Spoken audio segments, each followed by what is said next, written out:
정몽규 회장님, 전력 강화위원장은 회장이 선임을 해서 이사회 승인을 받게 되어 있죠. 예, 위원들은 위원장이 선임을 하게 되어 있죠. 뭐 위원장이 추천해가지고 뭐 그것도 이사회 절차를 거치나요? 예, 그렇다고 이해합니다. 네. 정혜성 위원장님, 10차 회의에서 세 사람으로 압축된 후 외국인 2명은 화상으로 면접을 보셨죠? 네. 홍명보 감독은 면접 보셨나요? 아니요. 홍명보 감독에 대해서는 그 10차 그 전력강화위원회에서 외국 감독하고 똑같이 울산 HD 그 팀의 그 영상을 편집해서 그 영상으로 홍명보 감독의 보셨네요. 전술 네네네. 그 그렇다면 10차 회의가 강화위원장으로서 마지막 회의였네요. 그리고 그 위원들에게 마지막 세 사람으로 압축되어서 이 부분은 위원들에게 모든 거를 위임받았죠. 네, 그렇습니다. 그래서 1순위, 2순위, 3순위가 위원장님은 정해져 있었습니다. 그 안에서 대충. 그렇죠. 그래서 이거를 최종적으로 회장님에게 보고하고 네. 네, 보고하고 이사의 승인만 남아 있었던 거죠. 네. 그거는 어디까지나 위원들에게 다 동의를 얻으신 거죠. 네, 그렇습니다. 네, 그러면 더 이상 강화 위원들에게는 보고할 내용은 없었습니다.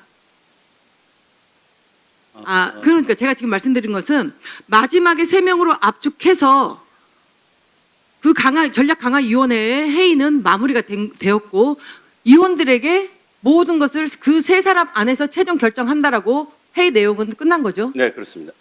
네. 그래서 우리 의원님들에게 지금 계속 오락가락하는 답변들을 하시니까 10차냐 11차냐 자꾸 이런 말들이 나오시는 겁니다. 10차로 강화위원 전략 강화위원회에서 모든 것을 정혜성 위원장님에게 위임하고 끝이라고 저는 생각을 합니다. 네, 맞습니다. 제가 지금 전달받은 게 정확한 거죠? 네, 그렇습니다.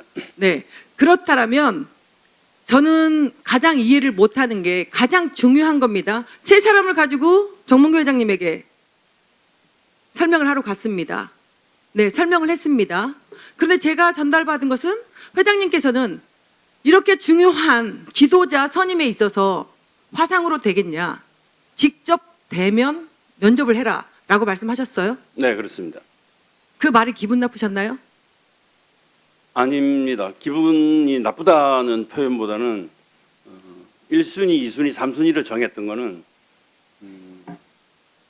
가장 먼저 우선순위로 1순위를 접촉을 하고 1순위에서 거기서 결렬이 되면 그 다음에 차순으로 2순위로 가고 2순위에서 결렬되면 3순위로 가고 이렇게 진행을 하기 위해서 1, 2, 3순위로 정했던 저희 그 1순위가 홍명보 감독이고 2순위가 박은업, 포엣 이렇게 되는 거예요. 네, 맞습니다. 네. 그렇다면 그거는 어디까지나 최종적으로 권한을 이제 위임받은 우리 위원장님의 생각이지 회장님에게 전달을 했을 때 회장님은 제가 봤을 때 직접 대면으로 그래도 세 사람을 면접을 하는 게 좋을 것 같다라고 말씀하신 것은 아마 책임감에서 나오지 않았을까 저는 이렇게 생각을 합니다. 그런데 이 대화 과정에 있어서 서로 좀 오해가 있었던 것 같아요. 위원장님은 10차례에 걸쳐서 5달이라는 시간에 걸쳐서 최선을 다했는데 1순위만 면접 보고 여기서 해결해줬으면 좋겠는데 2순위, 3순위까지 직접 회에 가서 면접을 하고 오라고 하니까 거기서 조금 소통의 부재가 있었던 것 같습니다. 이게 사실입니까? 네, 그렇습니다. 그래서 사직서를 내신 거죠? 그 이후에 다시 유럽으로 가는 그 상황 자체가 제가 생각할 때 사실 1순위를 이렇게 제외하고 2순위, 3순위부터 만나서 그때 변호사와 같이 대동을 해서 갔는데 만약에 거기서 그 2순위, 3순위하고 결정이 되면 1순위는 아무런 의미가 없어진다고 판단을 했습니다. 그래서 고민을 했고 그 이후에 제가 또 건강상에 조금 문제가 있었습니다. 그래서 우리 가족들이 여기서 네, 아까 오전에 말씀을 해주셔서 그렇습니다. 건강상의 말씀은 들었습니다. 하지만 그 말씀을 들었음에도 불구하고 그거는 무책임한 행동했다고 저는 생각을 합니다. 네. 그리고 지금 충분히 저는 말씀을 이해를 할 수 있을 것 같아요. 1순위 조금만. 예, 1순위가 정해져 있는 상태에서 2순위, 3순위를 만났을 때, 대면 면접을 했을 때 이 사람들이 또 긍정적인 반응으로 이 사람 또 그 둘 중에 한 명이 채택될 수도 있는 거기 때문에 그 걱정은 충분히 이해를 합니다.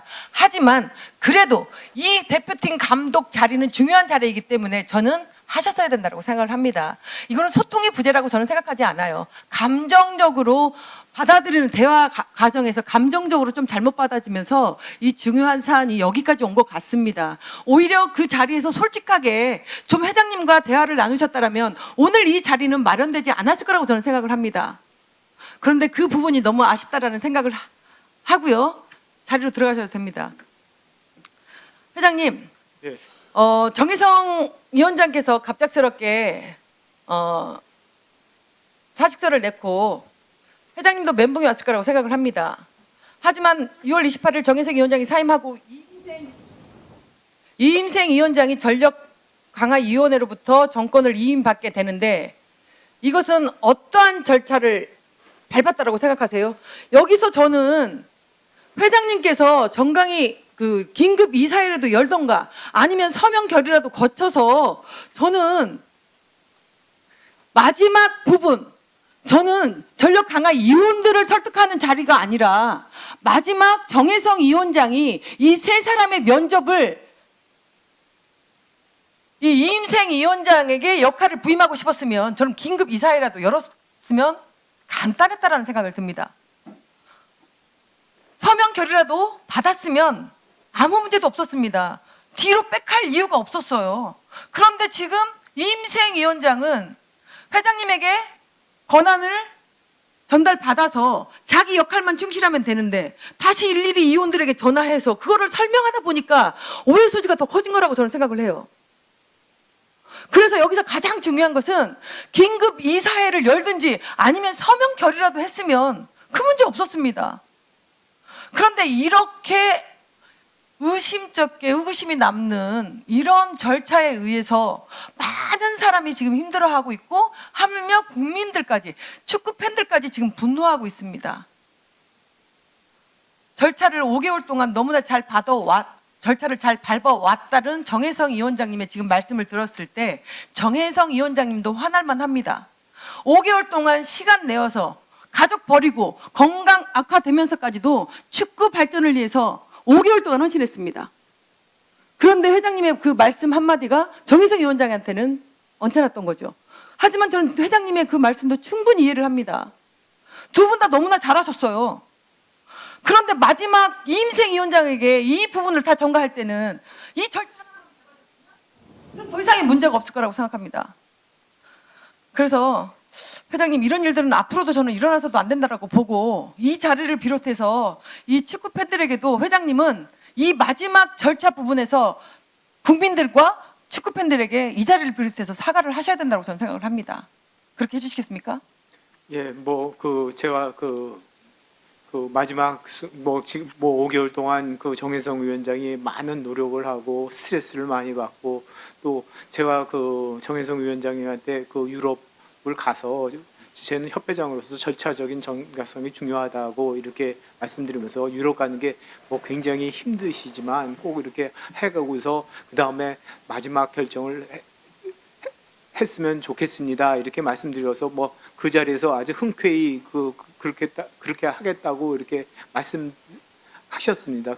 그랬는데 그 다음에 밤 사이에 아마 상당히 많이 그 갈등이 있으셨던 것 같습니다. 그래가지고 그 다음 날 그 사의를 표명해가지고 저도 굉장히 당황스럽고 굉장히 하고 하여튼 이렇게 온 국민이 국가대표 선임에 관해서 이렇게 잘못했다고 지적해 주는 걸 따끔히 받고 앞으로 더 이런 형태의 축구협회 감독 선임에 대해서 축구협회가 국회에 와가지고 이렇게 하는 일은 앞으로 없어야 되고 저도 그런 면에서 사과드립니다. 예. 위원님들의 보충 질의를 모두 마쳤습니다.